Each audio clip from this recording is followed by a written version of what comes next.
네, 안녕하세요. 반갑습니다. 유튜브 코인 카드입니다. 자, 오늘 좀 얘기해 볼 이 코인은 샌드박스 코인이 되겠습니다.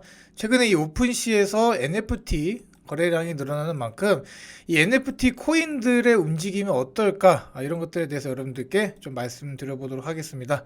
영상 시청 전에 구독, 좋아요, 알림 설정 부탁드리겠습니다. 바로 시작하겠습니다. 자, 최근에 이 CPI 발표 전부터 시장은 계속적으로 좀 하락이 나오고 있었는데, 우리가 한 2월 8일, 7, 8일 정도 보게 되면은 샌드박스가 거의 20% 정도 급등을 나왔던 적을 볼 수가 있습니다. 여러분들 다 아시다시피 이 사우디아라비아 디지털 당국과 MOU를 맺었기 때문인데, 이러한 소식으로 올라간 건 맞고, 그 다음에 NFT나 이제 메타버스 산업을 이제 전문적으로 하는 있어 샌드박스가 이렇게 산업 활성화를 하기 위해서 사우디 정부와 MOU를 맺었다는 사실 자체로 올라가긴 했습니다만은, 문제는 이제 그 이후에 문제겠죠. 통상 MOU라고 하면은 어떻게 보면은 이 정식으로 계약이 체결에 앞서서 작성하는 문서라고 보시면 됩니다. 이게 호재일 수도 있지만, 자, MOU를 체결했다고 해서 이런 계약들이 계속적으로 이어지지는 않는 경우도 있기 때문에 그냥 단기 호재라고 여러분들이 받아들이시면 될 것 같습니다. 자, 그 단기 호재답게 내려왔죠. 내려온 이유들을 제가 말씀을 드리면, 자, 바로 이 락업 해제에 대한 어떻게 보면 이제 악재 아닌 악재라고 볼 수가 있겠죠. 우리가 이제 이런 묶였던 물량들이 풀리면서 이제 가치가 내려올 수 있는, 그러니까 이제 코인 가격이 내려올 수 있는 이제 뭐 악재라고 볼 수도 있는데, 샌드박스 코인이 이제 보게 되면 한 30억 개 정도가 됩니다. 30억 개가 발행이 됐고, 시총도 한 1조 6천억 정도가 되기 때문에 전체 코인 중에 한 40위권의 랭크에 있을 만큼, 이 NFT 토큰 내에서도 이제 생태계 내에서죠. 생태계 내에서도 이렇게 경제 활동이나 이런 트랜잭션을 용이하게 하는 역할을 하는 좀 중요한 코인이다. 이렇게 저는 생각이 들고, 저는 개인적으로 디센트럴랜드보다도 더 좋게 보고 있습니다. 그래서 이 둘 중에 하나를 고르라 하면은 저는 샌드박스를 고를 것 같아요. 자, 그런데 자, 여기 보시면 2월 이제 14일, 자, 7시, 자, 17시죠. 이제 우리나라는 5시인데, 자, 이 시간대에 뭐가 있었냐? 락업 해제가 있었습니다. 그래서 많은 사람들, 많은 투자자들도 마찬가지고 이 샌드박스를 투자하는 데 있어서 이제 락업 해제가 다가오니 정리를 하는 게 좋겠다라고 좀 이제 얘기를 좀 많이 했고, 실질적으로 이제 작년부터 시작해서 락업을 해제한 이후로부터 계속적인 가격적인 하락이 나왔습니다. 자, 그런데 이게 과연 락업 때문인가도 우리가 이제 지켜봐야 될 수도 있겠죠.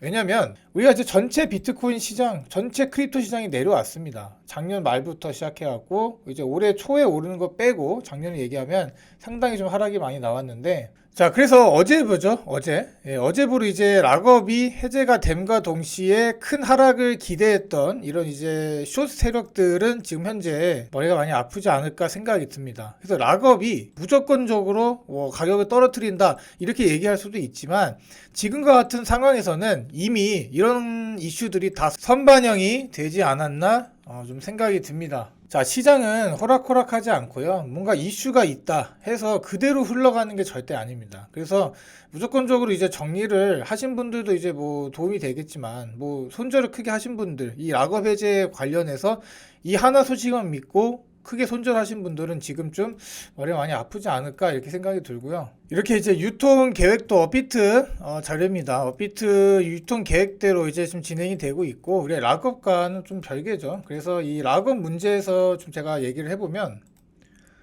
자, 락업이라는 게 무조건적으로 이제 떨어지는 게 또 아니다라고 좀 제가 말씀을 드리고 싶은 부분도, 일단 비트코인을 좀 예로 들면은, 비트도 옛날에 어떻게 보면 이제 GBTC에 대한 락업 해제가 나왔을 때가 있었습니다.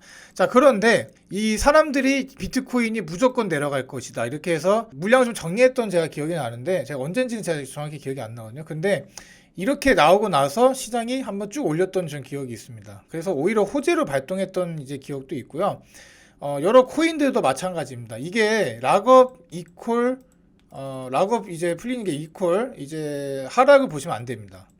그렇게 하다 보면은 투자가 꼬일 수가 있어요. 자, 우리가 어제 CPI도 마찬가지잖아요. 그렇죠? 결과가 더 높게 나왔죠.